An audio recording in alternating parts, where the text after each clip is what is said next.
everybody. This is Matt, and I'm a little here for you about for distance education. I I have pilots who from Fuzzy my that I talk about all of the distance education tools there, but it is really talk about part of my it is a think you can pilot or some my so you how I to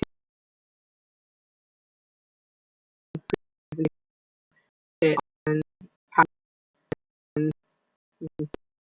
this is the world and they have taught why they're the topic I can picture it and I to like jigsaw as post this one since for class called introducing the classes of the vocabulary word reading the vocabulary to the definition with a picture or video of what the term you can I had students turn in our presentations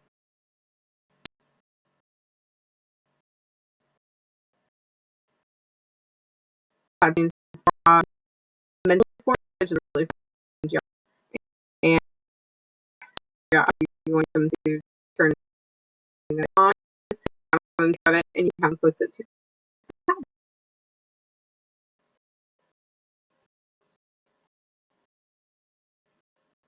I think most skills very boring textbook, but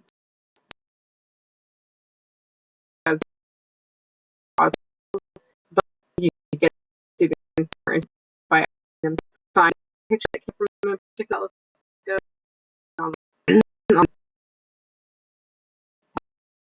about as you want trip and then have pictures and the in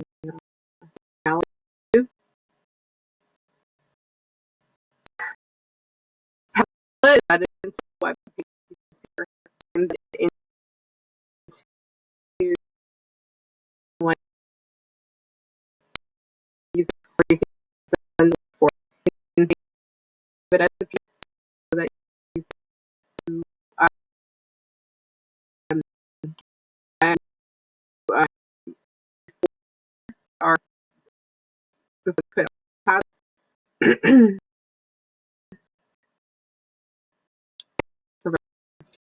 good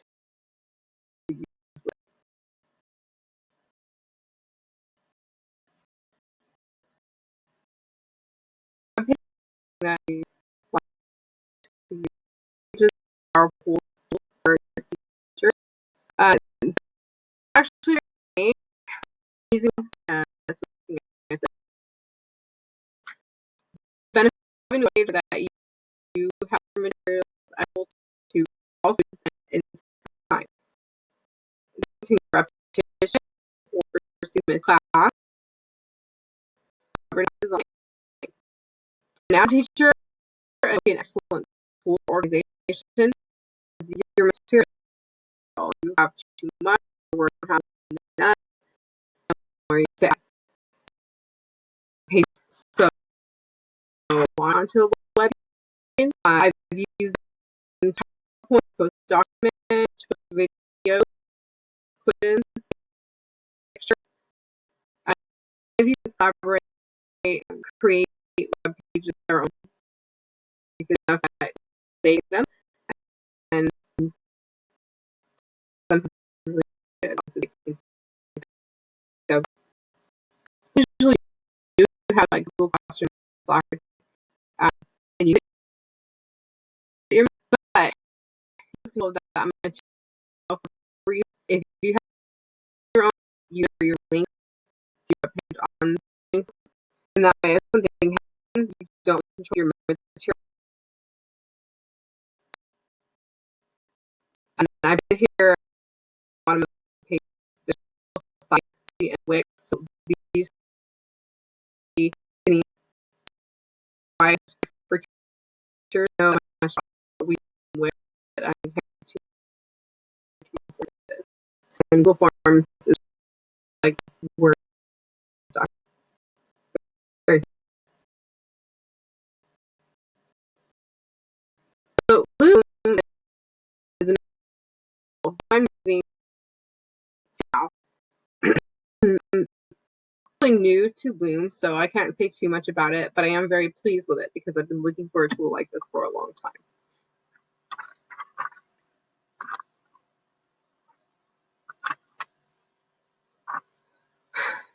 So you can record yourself and your computer screen. You can download the videos when you are done with them so that you could put them in your Google Drive and share them with students, or you could upload them on YouTube to share them with students, or any other way that you have to share videos with your students. In our current situation, Loom is a very powerful tool. Zoom is not necessarily a good way to present a lecture to students or to engage students with a lecture. If you video your lecture, then students can pause it and they can go back, which is just one of the benefits. It's a good tool for flipping the classroom as well, which is something I will talk about in a future video.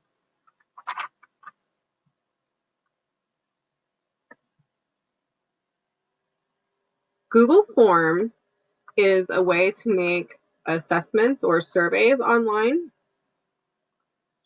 It's a very nice tool for distance education because you can make your surveys, tests, or quizzes.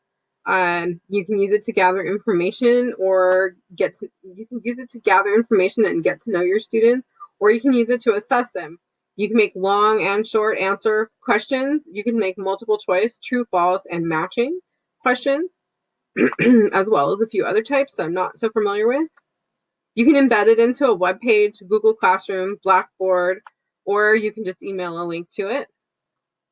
You can clear your results, you can save your results, you can reuse the same test over and over again, you can copy it so that you can use the same test with multiple classes. And I put a couple of examples in here. So you can see here's a little quiz I made about distance education, and below it, there's a little survey I have about distance education too. So if you would take a minute to answer the questions, I would appreciate that. It would be very helpful to me.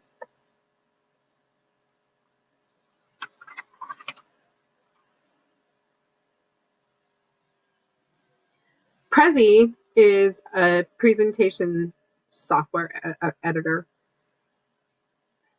So I like Prezi a lot because you can zoom in on Prezi. They call it the zooming presenter. So you could put a map or a piece of artwork or a diagram into a regular slide presenter, and then it's stuck at the size that you put it in. If you put it into Prezi, however, you can zoom in on it. So hopefully mine has loaded here, maybe soon. This presentation is on Africa for a geography class. And so if I had done this using any of the other slide creators, this is what I would get, this slide. And that is not very helpful because I can't read anything on that map. But using Prezi, I can zoom in on the map. I can drag the map around to see different parts of it. So I'm able to see all of the little countries and the rivers and the islands. Very nice tool for online education, distance education. Also, you can have students make Prezis and you can have them collaborate on it.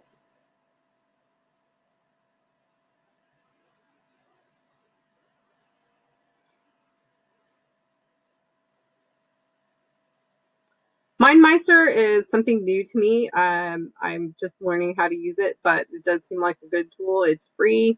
You can make concept maps with it, or brainstorms, or mind maps, whatever you want to call them. You can make them yourself, or you could have students collaborate on them. Like, for instance, I've done this one here with primary sources. So as a history teacher, you could maybe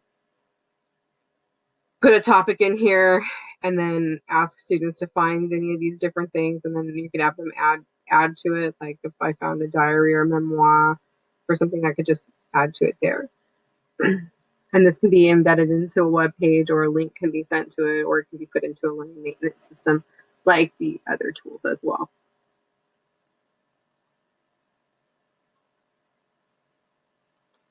The last tool is one of my favorites. So LibriVox is a digital library of audiobooks, most of which are free.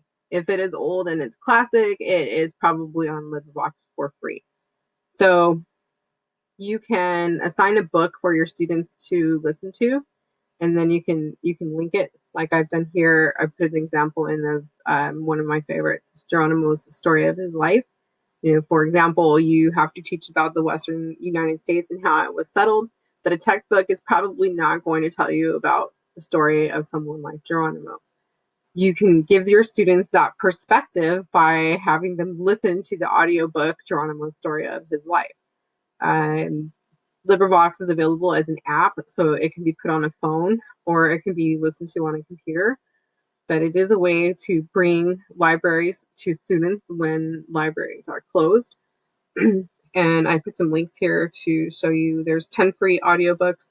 So this one will take you to a list of 10 free audiobooks just to get you started. And the next one here is 100 of the best books on LibriVox in the last 5 years. There's so much stuff. You probably look at it and be stuck there for several hours because you'll like all of the different things that you can find there.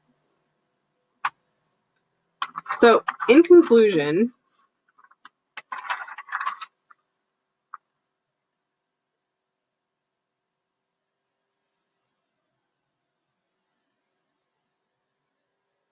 these are some tools to help engage students when you are doing distance education. It is by no means a complete list of tools. There are many more out there, but it is a good start. And these are all creative ways to engage students, which can be challenging in the best of times. So I hope you find this useful. Thank you.